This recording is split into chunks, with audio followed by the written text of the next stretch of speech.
Hey guys, Zach with Joker's Train. So in today's video, I'm going to deliver on a promise I made to you guys several years ago. I told you guys I was going to make you another video of my grandfather's post-war Lionel layout, and that's exactly what's in this building. So if any of you guys have ever wondered how I got started in trains, where my love of trains came from, it's this building.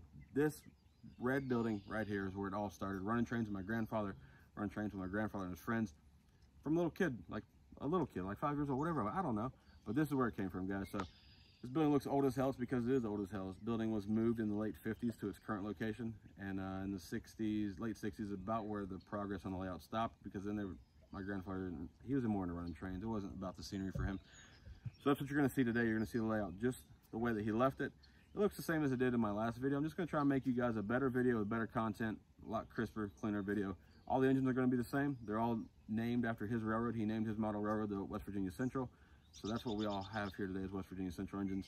And we're gonna throw it down. So if you haven't seen my old video, it was made in 2015. There's on the screen, I'm gonna put a link. Click that if you wanna go see that video. If not, hang out and watch this video. But that's what we're doing today, guys. So sit back and enjoy the layout. All right, guys, so before I give you an overview of what you're looking at, I wanna explain to you how this layout was ran. So while I explain that, I'm gonna try and get through that as quick as possible. I want you guys to just kind of take in what you're looking at, because this is what it looks like to walk through the door of this train building. I walked through this door my entire life, and this is what I got to see. So after Saturday, I will no longer get to see this view anymore. So all of you guys that are watching this video have seen this layout. I'm doing this for you guys, but also the guys that have never been here and you may have wanted to come here, you won't get to. So I'm gonna try to make sure I capture everything I can of this layout. But so how this layout was ran, it was ran just like a real railroad. They had a guy that wrote orders. His name was Terry Arbogast. You may have heard me mention his name when I was talking about the books that he wrote about the B&O.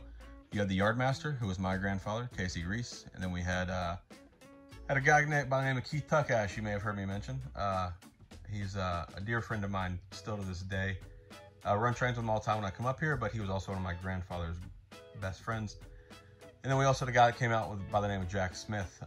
Those guys were like the little train rat pack, I guess we'll call them. I didn't get to hang out with them as a group, but I do wish that I did, because I've heard a multitude of stories and it sounded like they had the best time. But Terry would write orders for my grandfather. My grandfather would make up the train, kick the trains out to Keith or Terry on the main or the branch, and then they would go execute the orders and bring the train back. So they ran it just like a real railroad. Now, with that being said, that's the gist of how this railroad worked. It worked like that for a long time. This railroad still runs fantastic. It did take a little bit of doing by Keith to get the railroad ready to run for me to come up and try and make another video of this layout. But we've been running here all week, and this railroad is still running absolutely fantastic. And it's a shame we're gonna have to dismantle this layout at the end of the week.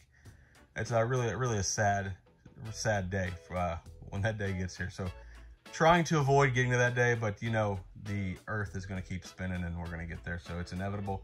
But I'm just trying to make sure I make a great video for you guys to enjoy. So without further ado, if you guys are watching this video and you don't understand a lot about my prior video when I was just me videotaping trains running, I'm going to explain to you kind of a little bit more. If you don't understand anything about model railroads or anything on a model railroad or real railroads, hang out. I'm going to try to give you a general understanding of what's going on.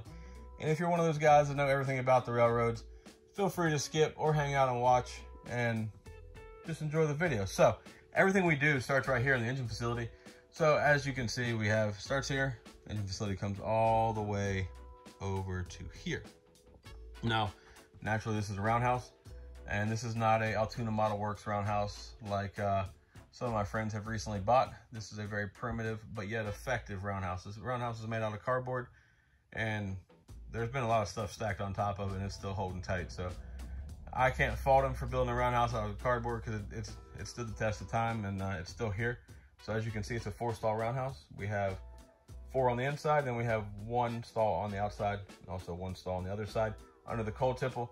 Now, before we get too far in this video, sure, somebody's gonna ask me what that engine right there is.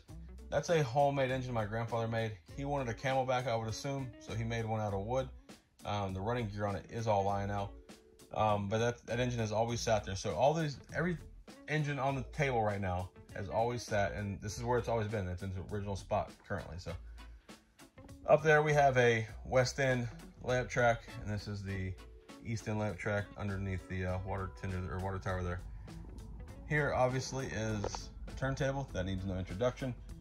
That is not a Millhouse Studios or anything crazy. That was a hand-built turntable by my grandfather. We'll go with the 60s. I'm not sure the actual year it was built. But it's very simple and it's very effective. It works off of a bicycle chain and 2 bicycle sprockets and a hand crank. We'll get to that part later in this video. But it has done the job for a long time and continues to do the job for probably much longer, because we are going to try to attempt to save that out of the dismantling. So as we move on here to the engine facility, we have a caboose track. That's just all cabooses, pretty straightforward. The caboose track also connects back up to the yard at that switch. And if we keep on going down, we have the big hook and the work caboose. There were some other cars that belong on that track there. I just left them in Florida because I had to be selective with what I was bringing with me from Florida. Then we get here, we have 4 engines. You have 2 different tracks of holding. So we can stack up some engines here. And this is all conventional, so obviously you can't turn any engines off. Now, as we go on through the yard here, and don't mind the donkey in the background if you can hear it, sorry about that. We get on down here, we got the pocket with the yard engine sitting in it. That is also worked off of its own power block and toggle switch, so you can turn the yard engine off, or yard go, as some of you older guys like to call it. And you can keep running engines through the yard. So as we work back through the yard, we got where the caboose track connects. We'll get up here to the staging lanes of the yard. Now, with this being an 027 layout, we don't need as much room as you know, my command stuff, which is good and bad, you know, but we have technically 5 staging lanes. You have staging lane 1 right here where the tank cars are, staging lane 2 where that Lehigh Valley hopper is. Staging lane 3 would be the open track, but it's also the run-through track from each side of the main that runs all the way through the yard. Staging lane 4 with the B&O Time Saver and the Western Maryland boxcar. Staging lane 5 with the 4 boxcars in the very back. Now, staging lane 5 also works off of its own power block, and it also can stage basically a whole train. So if you need to build a train with an engine on it and hold it there, there's a good spot for it. Now, how do we make up our trains on this layout? Our sidings are relatively small, so we typically stick with 4 to 6 cars per train. That way we can go out and we can switch, and whatever we take out, we can switch out and leave in a siding. Then there's no sense in carrying, you know, 20, 25 cars with you around the layout and only switching out 4 to 5, 6 cars, whatever the case may be. So we don't do that because it really doesn't make any sense, and that's how that rolls. So if you guys have any question about the yard or the engine facility, let me know, and we'll just move on down here and kind of do a quick little overview of the track. Right here, you got your switch coming from the yard back out to the main, and on the other side of the yard engine here, you have a siding there. It's a pretty deep siding. We could stack quite a few cars in there. That is decker siding, and then the next siding here is the passenger siding, where the passenger train has always sit my whole life, so that's where it goes. Then we have a little pocket siding right here. This is Calarm siding. It was added much after the fact of the layout being completed, so that's basically this side of the main line. If you take this track here coming out of the yard, you'll see a switch down there. You can go up the switch to go up the hill, or you can go all the way around to get up to the branch. Then obviously you can come back down. Now, before we get on to the rest of the track, you see a lot of the screen work. My grandfather got to a certain part on scenery a long time ago, and I think he said that's enough of that. We're gonna run trains, because it's been like this since I was a little kid, so I don't know when he stopped doing scenery exactly. I was never interested in the scenery part. I've always kind of been in the running trains part. But once you get up to the hill, you come up on this far side over here. You can come across this trestle, and then you got switches here. So you have spruce siding, and you have the west end of Lionel. And west end of Lionel also would indicate that there's an east end of Lionel. If you go through that siding, there's no switch on the back side. And you also have a run around here. You can switch those up. You can switch these 2 sidings by running around and coming up to the branch on that far curve there.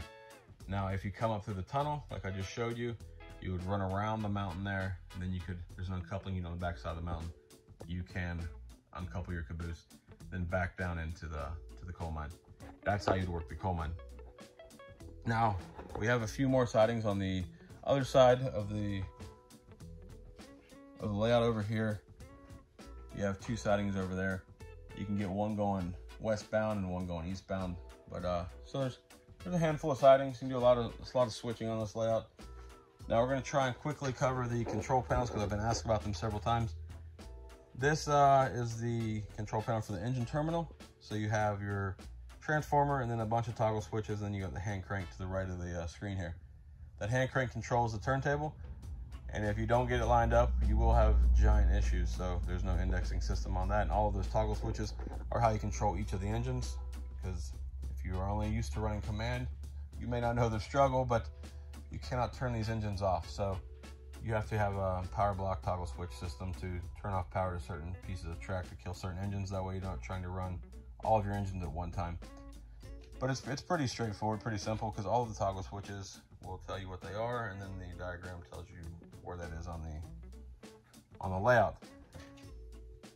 Now getting to this part of the control panel, everything from here this way is how you control the yard, and then here to the right is how you control the main line. Now these little switches up on top mounted to the board here vertically, those are knife switches. Those are also power block controls. And then if you don't know what that is, that's a Lionel ZW. And if you don't know what that is, I question how long you've been into model trains. Then everything over here is how you would control the branch line. It also has a diagram, so you have the uncoupling units and the switches, plus you have toggle switches for power blocks. So that's a quick little rundown of how you would operate this layout if you were here. So if you guys have any questions, feel free to ask me in the comment section or hit me on Instagram, Joker's Trains. I just want to give you guys a quick overview instead of you just watching trains run randomly around on a layout that you may or may not know exactly what's going on. So I hope you have a better understanding of that. Now that you have an understanding of what's going on, let's run some trains.